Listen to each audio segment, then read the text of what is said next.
दोस्तों, कैसे हो आप लोग। आशा करती हूँ आप लोग अपने घरों में अच्छे होंगे और सुरक्षित होंगे। आज का दिन है जन्माष्टमी का दिन। जन्माष्टमी का दिन अर्थात हमारे कृष्ण कन्हैया लाल का जन्म दिवस के रूप में हम लोग इसे मनाते हैं।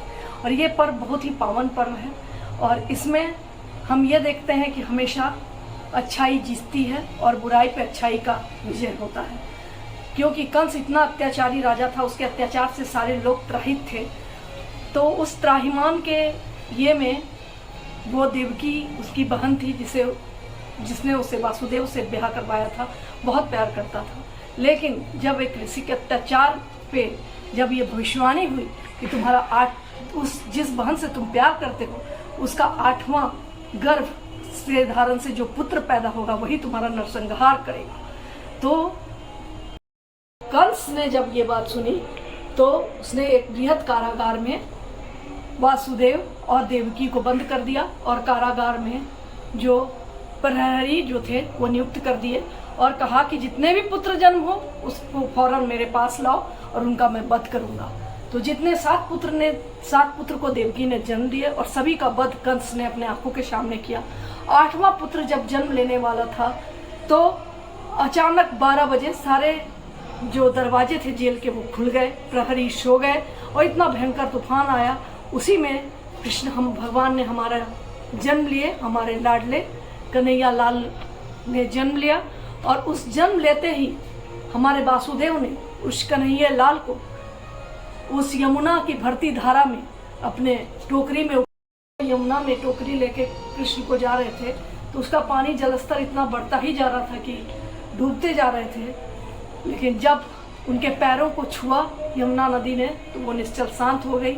और जो बारिश हो रही थी, गंभीर वर्षा, रोहिणी नक्षत्र और अष्टमी तिथि के शुभ भाद्र मास में उनका जन्म हुआ था। तो सीधे वासुकी नाग उनके छत्र छाया बनकर उन पर छायादार बारिश से उन्हें बचा रहे थे।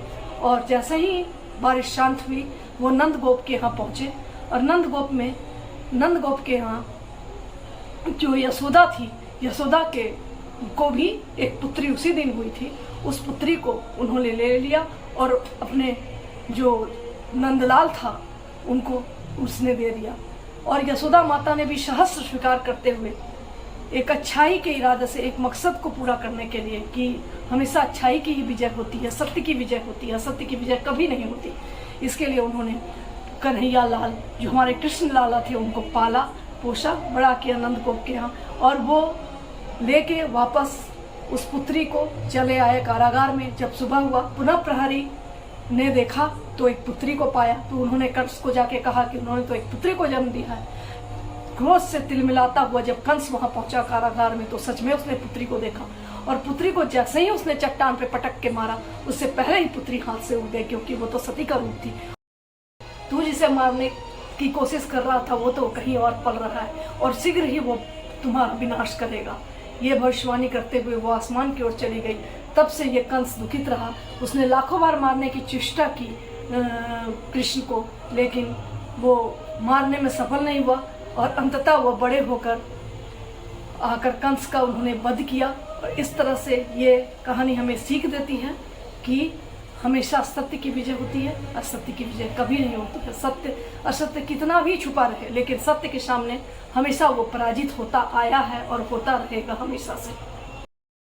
घर में भी लड्डू गोपाल है और उनकी सेवा मैं करती हूँ। उनका भी जन्म दिवस मैं आज मना रही हूँ, तो उनकी जो चंद झलकियाँ हैं वो आप तक मैं पहुँचाऊँगी।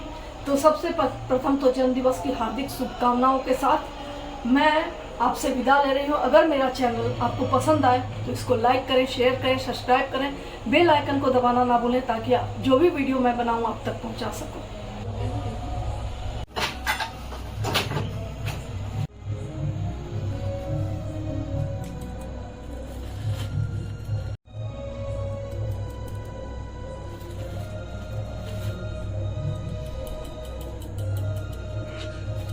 श्री कृष्ण गोविंद हरे मुरारे, नाथ नारायण वासुदेव।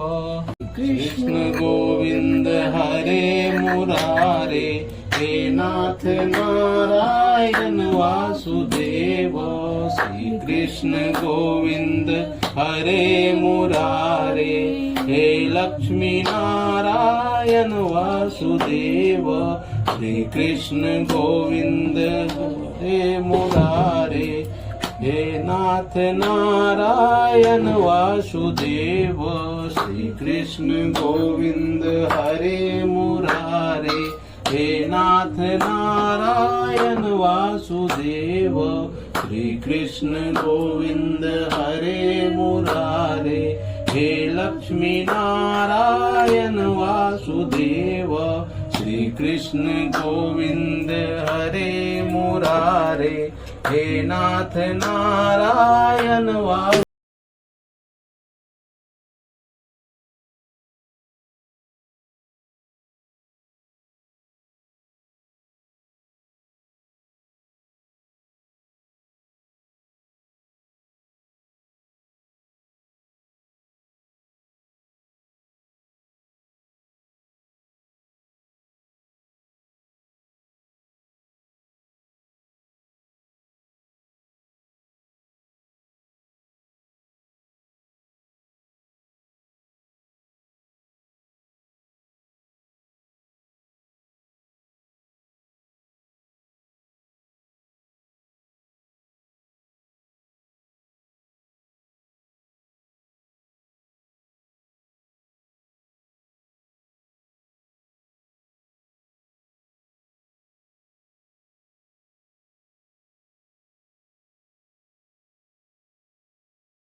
मुरारी